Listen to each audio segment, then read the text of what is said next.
পুলিশের তেল রেশন, আইনশৃঙ্খলা বাহিনীর তেল রেশন অবিলম্বে প্রত্যাহার করা হোক, নাইলে আইনশৃঙ্খলা সংকট সৃষ্টি হবে। পুলিশ সহ এমার্জেন্সি বাহিনী যারা আছে, পুলিশ হোক, অ্যাম্বুলেন্স হোক, ফায়ার ব্রিগেড, এই জাতীয় যারা আছে, তাদের উপর থেকে এই যে এম্বার্গোটা ছিল এটা সরিয়ে নেওয়া হয়েছে। আর্টিকেল 36 আমি দাঁড়িয়েছি জনগণের চলাফেরার প্রশ্নে, যে মৌলিক কত বেরি মাননীয় সদস্য? আর্টিকেল 36 সংবিধানের 36। মাননীয় স্পিকার, আপনি অনুমতি দিলে আমি একটু সংক্ষেপে বলে নিতে পারি। বলুন। মাননীয় স্পিকার, আমাদের এটা স্বাভাবিক কথা, আমরা সবাই চলি, সংবিধান আমাদেরকে সেই রাইট দিয়েছে। কুমিল্লা কালকে আমি ছিলাম, কালকে একটি দুঃখজনক ঘটনা ঘটেছে। একজন সরকারি কর্মকর্তা কাস্টমের নবী দেখার মতো তাকে সরকারি ডিউটি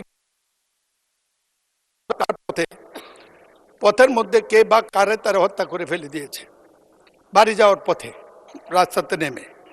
আমি পুলিশকে যোগাযোগ করেছিলাম, বিষয়টি এটি। আমাদের সরকার গভীর তেল সংকটকে নিয়ন্ত্রিত করেছে, ইনশাল্লাহ মানুষের এখন আর অভিযোগ নেই।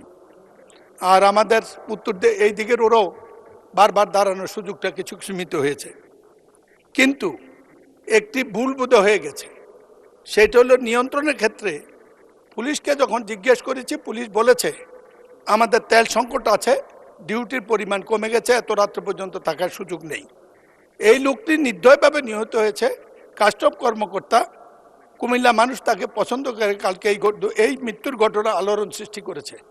পুলিশ বলেছে তাদের তেল সংকট আছে, তেল নাকি রেশন হয়েছে।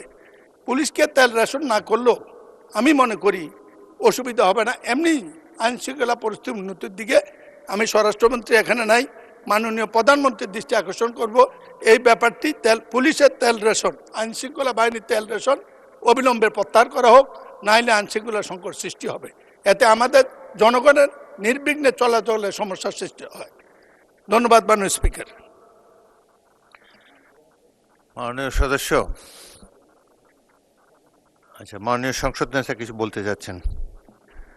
মাননীয় স্পিকার, আপনাকে ধন্যবাদ। মাননীয় সংসদ সদস্য, আপনি যে কনসার্নটি এক্সপ্রেস করেছেন, মাননীয় স্পিকার, মাননীয় সংসদ যে কনসার্নটি এক্সপ্রেস করেছেন, এই বিষয়টি এরই মধ্যে আমরা অ্যাড্রেস করেছি।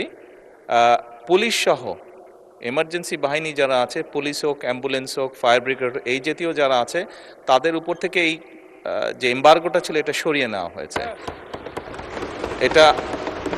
এটা আরও 2 দিন আগে এই সিদ্ধান্তটি আমরা গ্রহণ করেছি, 2 দিন আগে এটি ক্লিয়ার করে দেওয়া হয়েছে। কাজে আশা করি ইনশাল্লাহ এই সমস্যা আর হওয়ার কথা না। ধন্যবাদ মাননীয় স্পিকার।